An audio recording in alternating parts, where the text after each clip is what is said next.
Caríssimos irmãos e irmãs, então hoje, começando o Tríduo Pascal, a igreja faz na primeira leitura memória ao momento da Páscoa judaica, em que Deus pede para que mate um cordeiro, que use o sangue para marcar as portas, e que depois ele vai acabar atingindo os primogênitos dos egípcios, e não aqueles que estiverem marcados com sangue. Claro que isso é uma prefiguração dos que forem marcados com o sangue de quem? Cristo. Então, assim como aquele sangue salvou os primogênitos, o sangue de Cristo nos salvará. Assim como o cordeiro foi entregue em sacrifício para a salvação do povo judeu, o cordeiro de Deus, Cristo, se entregou com a sua força. Ele quis se entregar por nós, para a nossa salvação.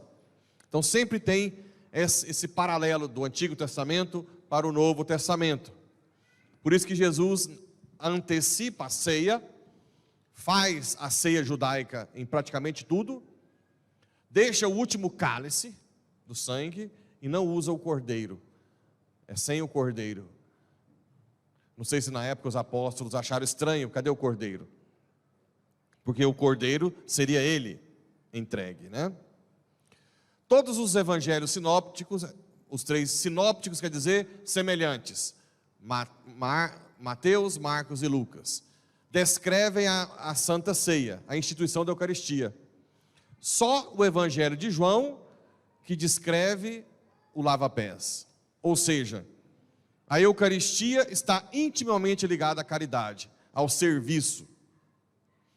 O Papa João Paulo II escreveu uma encíclica, sobre o dom da autoridade, João Paulo II, e ele dizia que a autoridade vem do serviço. Quando você serve a alguém, você ganha autoridade sobre ela. Eu acho que tem uma exceção aí, porque tem muitas donas de casa, mulheres que estão servindo aos maridos, os maridos só reclamam, né? Mas, em geral, quando não é assim, quando você faz para alguém de fora, por exemplo, alguém que não espera que você estenda a mão, quanto mais você serve, mais você ganha autoridade. Por isso que a Eucaristia é ação de graça que vocês veem, lava a vestes no sangue do cordeiro e volta para casa para uma missão, a missão de amar, né, de servir.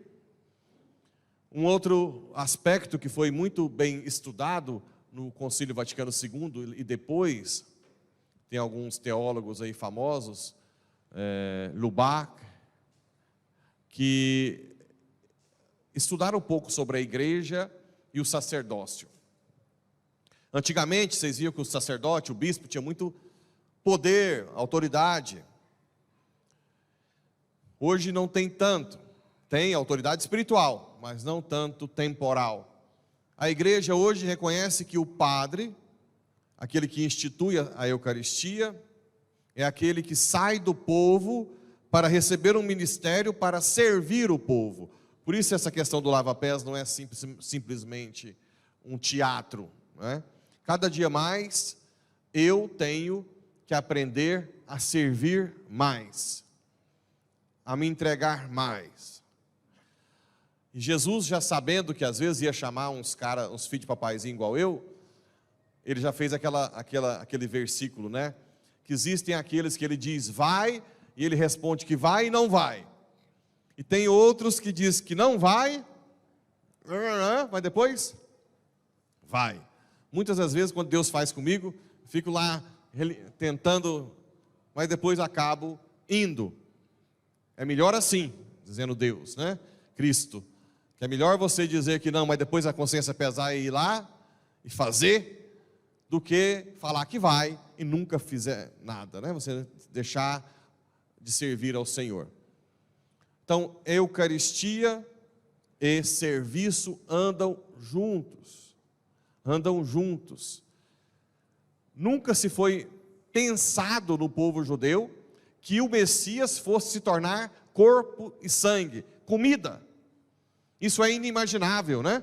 Em João capítulo 6, quando ele começa a falar que o meu corpo é comida, o meu sangue é bebida, grande parte, todos aqueles que não são discípulos dos discípulos, começam a ir embora, achando que ele estava louco. Que é o momento em que Jesus fala para Pedro: Pedro, tu também queres ir embora? Queres também me deixar?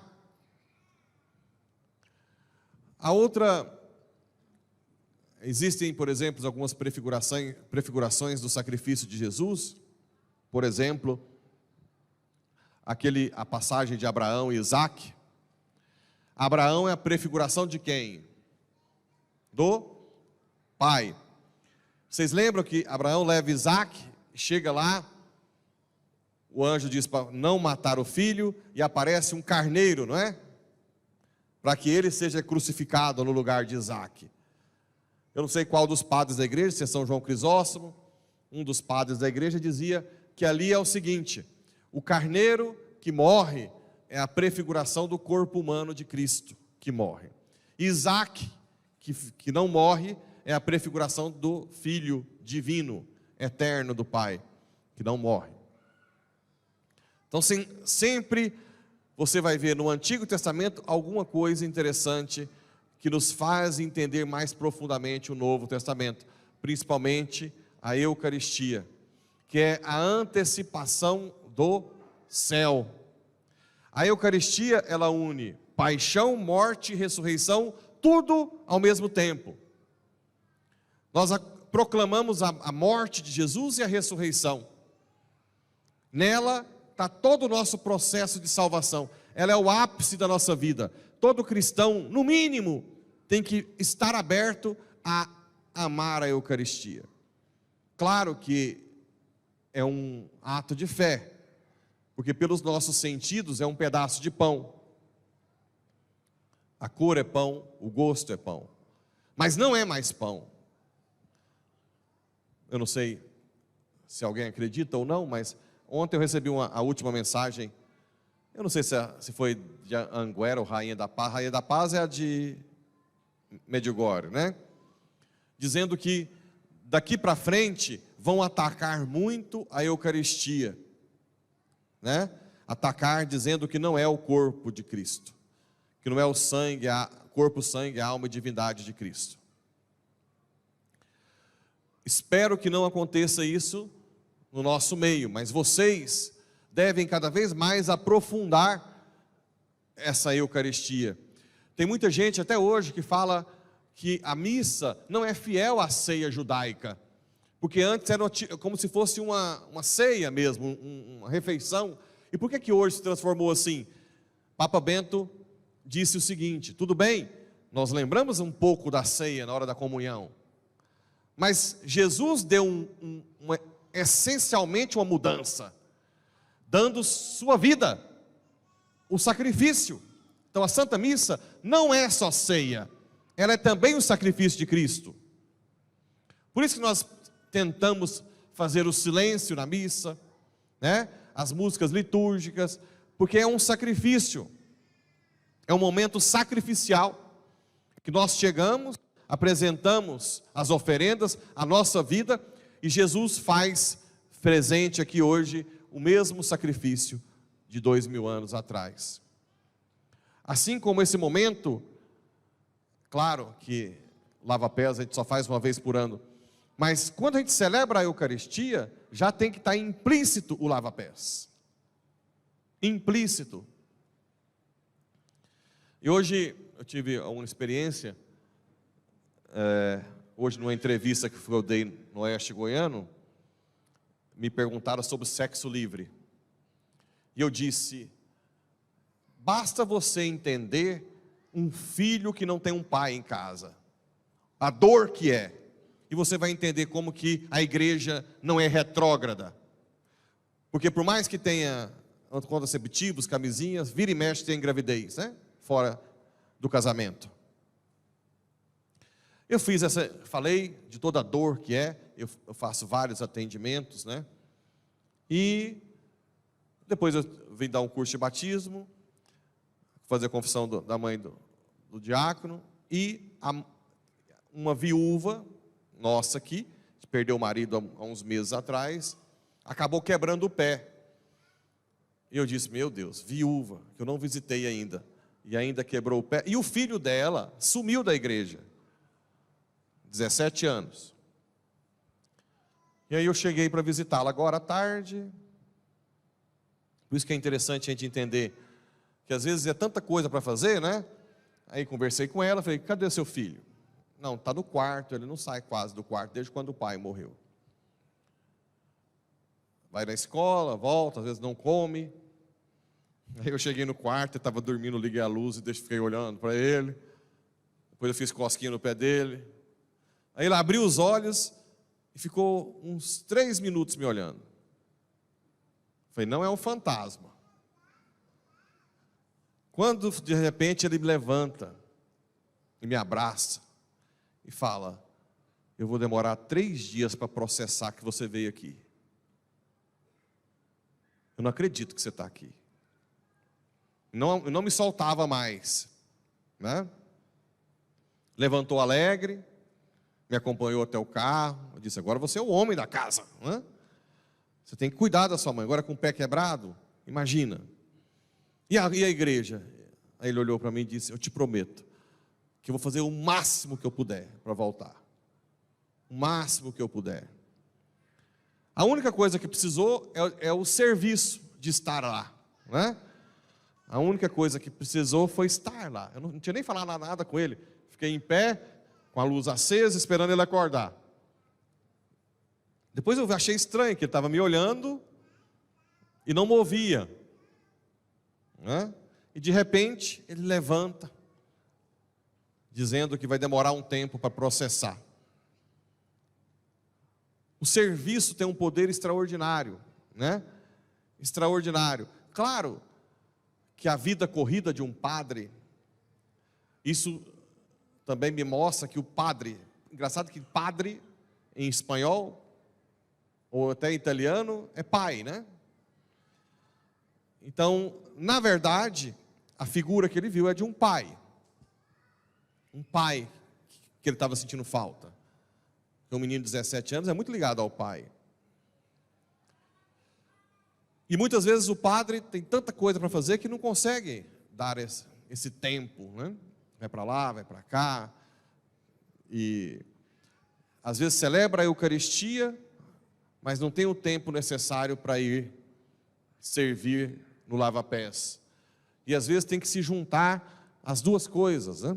Às vezes não, tem que juntar as duas coisas. Por isso que os leigos da paróquia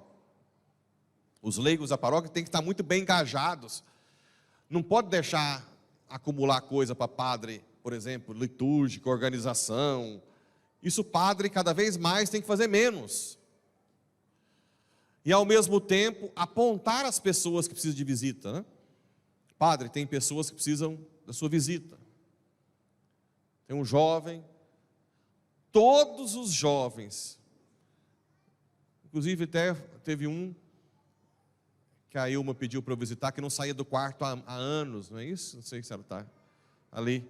Eu fui visitá-lo, ele veio aqui, depois fui visitá-lo no quarto, a gente rezou, e hoje eu já vi ele até de bicicleta na rua.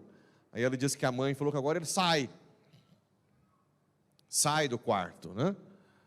Primeiro você tem que ir até ele. Essa vida eucarística nossa tem que ser de serviço.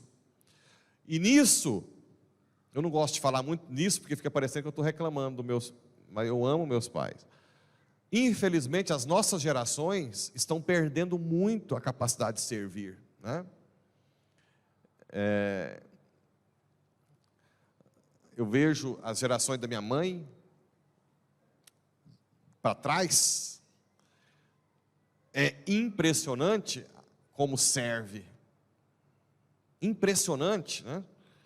Depois que eu me converti, que eu tinha noção o que era, o tanto que Deus gosta de quem serve, eu ficava na reunião familiar, eu ficava assim, e eu totalmente na época recebendo tudo na mão a vida inteira. Antes não, a gente fica cego, né? A gente acha que o mundo gira em torno da gente. Mas quando Deus me fez cair as escamas dos olhos, e eu ia nas reuniões de família, e eu via minha mãe, minhas tias, todas bem vestidas, de unha feita, né?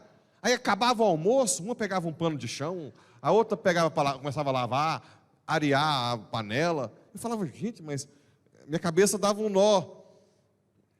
Parece que elas não estão nem raciocinando para fazer isso, né?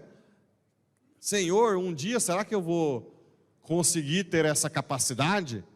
Porque quando é de berço, é diferente, essa capacidade de servir, é diferente, é muito diferente. Tudo para a nossa geração, para frente, custa. Como seria bom, mas não estou reclamando, eu sei que eles fizeram isso porque pensaram, eu sofri muito, meu pai e minha mãe sofreram muito na infância, né? Não tinham condições, minha mãe catava café, meu pai, coitado, batia arroz. Quantas vezes ele me contava que no final do mês o cara, não sei se vocês já passaram por isso, mas o cara não tinha dinheiro para pagar, porque dinheiro não era fácil, tinha que dar coisas para ele, né? Meu pai perdeu o pai novo, e ele me conta que ia para a escola com uma tristeza quando era dia dos pais, ia a cavalo. Eu fui o único filho que estudou, único, né? Então, uma vida difícil, a tendência é que os pais queiram que os filhos não tenham essa vida. E como eles conseguiram melhorar, tentaram fazer o melhor. E sou muito grato a eles por isso, né? Mas eu vejo que ensinar o serviço, não só ensinar a Santa Missa, mas ensinar a servir, é algo extraordinário. Tem um valor quase que, para São João, deixar de descrever a Eucaristia para descrever a lava-pés, é porque realmente tem um grande valor. Bem, eu estou me estendendo muito, porque ainda tem o lava-pés, né? Vamos agora nos preparar. Teve gente que perguntou, Papa liberou para que seja colocado mulheres? Se liberou, mas vejam bem, quem que eles vão representar agora? Os apóstolos. Os apóstolos tinham mulher? Não, também, vamos ter um pouco de bom senso, que existem coisas também, né? Que, não, mas por que mulher, gente, mulher é a coisa mais extraordinária que existe, é o que tem o maior poder na família, não precisa ficar mendigando coisas, né? Outro dia alguém falou, não, o parlamento tem que ter 50%, mas e se a dona de casa não quer ir para o parlamento, meu Deus do céu? Você quer dizer que uma deputada é maior do que a dona de casa, que cuida dos filhos do marido? Não é nunca, né? Hoje foi uma pergunta também lá na entrevista, parece que eu estava contra. Não, quem pode trabalhar fora, quer trabalhar, precisa. Mas a mulher, ela tem um poder extraordinário, ela não precisa mendigar posições ou nada. O Papa fez isso para fazer o bem, tudo bem. Mas vamos valorizar o valor que a mulher tem, né? O que seria da mulher, a igreja sem a mulher?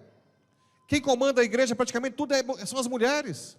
Tudo. Quem preparou, tirando o Neusmar que ajuda na parte... Mas o resto, tudo, quem guia o padre na igreja são as mulheres. Então, não tem necessidade de ficar com essas coisas, né? Acho que a gente tem que um pouco olhar para o alto, parar com essas... Porque tudo isso foi também programado e pago para colocar uns contra os outros. Nós somos toda uma família e vamos agora, com toda alegria, lavar os pés como Jesus lavou dos apóstolos. Podem, enquanto eu lavar os pés dos apóstolos, rezem por mim, né? Rezem para que eu seja cada vez mais capaz de servir, de visitar o jovem que está com dor do pai, de sair de mim para o próximo. É muito importante vocês rezarem pelo sacerdote. Se o sacerdote não serve tanto, rezem, ao invés de jogar pedra, reza. Senhor, converte esse sacerdote. Senhor, o Senhor sabe que que a vida dele não era tão fácil na questão de serviço. Então, dê a ele a graça do serviço. Rezem por mim.